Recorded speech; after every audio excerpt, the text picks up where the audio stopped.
Staying home and social distancing, it's important to still maintain a healthy diet.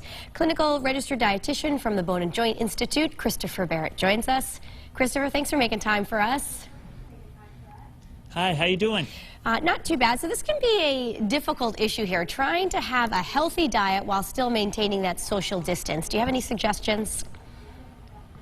Yeah, I think the first and foremost, the most important thing is to sort of rise and dine. So within 30 minutes of waking up, I would highly suggest people take and consume breakfast, because that will sort of set the rest of the day up's eating pattern. And it's good because people have time to eat breakfast right now. Yeah, and that's the cool part, is now people who are at home working, they don't have to do that commute that they're used to. So now what's happening is they can actually make a more sort of significant breakfast instead of that usual typical grab and go when people are heading out the door. So what would you recommend? What gets us off on the right foot in the morning? Yeah, so I would say you want to make sure your breakfast has 3 different components to it. You want to make sure it has whole grains, you want to make sure it has fruit and or vegetable, and then you also want to make sure it has a lean protein in there.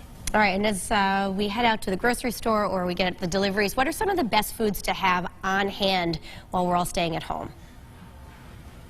I think one of the best things to sort of have on hand are your lean proteins, so like turkey, chicken, your roast beef, things, deli meats, as well as frozen fruits and vegetables. Yeah, let's talk a little bit about freezing food, because you kind of can get a little more bang for your buck that way. Yeah, and it's really nice. The only limitation is sometimes when you go to the supermarkets, they also only limit you to buy, say, 1 or 2 different options. So my suggestion would be to buy a bigger bag of it, so you get more qualities and more servings. Sure, then divide it up probably as you need it. Let's talk a little bit about snacking. A lot of people are at home. Snacks are readily available. How do you kind of put a pattern in place and not keep running to the kitchen?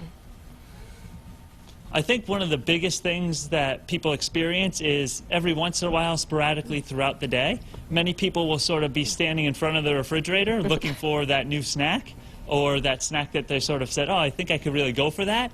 But I think a better idea would be I have 2 options. One would be to sort of grab it from the refrigerator and then go down to sit versus eating standing up. And then the other one would be as if, like myself, we have homemade cookies at home. So what we did is we actually froze them, and when we want them, we would take out maybe 2, 3 cookies and then thaw them out of the freezer. Ah, that's a good tip. You don't want to leave those out on the counter. That could be dangerous. Yeah, and you can enjoy those cookies too. Absolutely. All right, so as a nutritional expert, what is the best advice for people right now? I think the best piece of advice is to make sure you're consuming enough calories. I think a lot of times people forget that when we consume too little calories or energy, that also compromises our immune system. And the other thing would be to just sort of make sure that we're getting a high quality. So lots of fruits and vegetables, which have a lot of vitamins and minerals, such as vitamin C, which can sort of maintain our immunity. Sure. All right, very important information. Chris, thank you so much for chatting with us.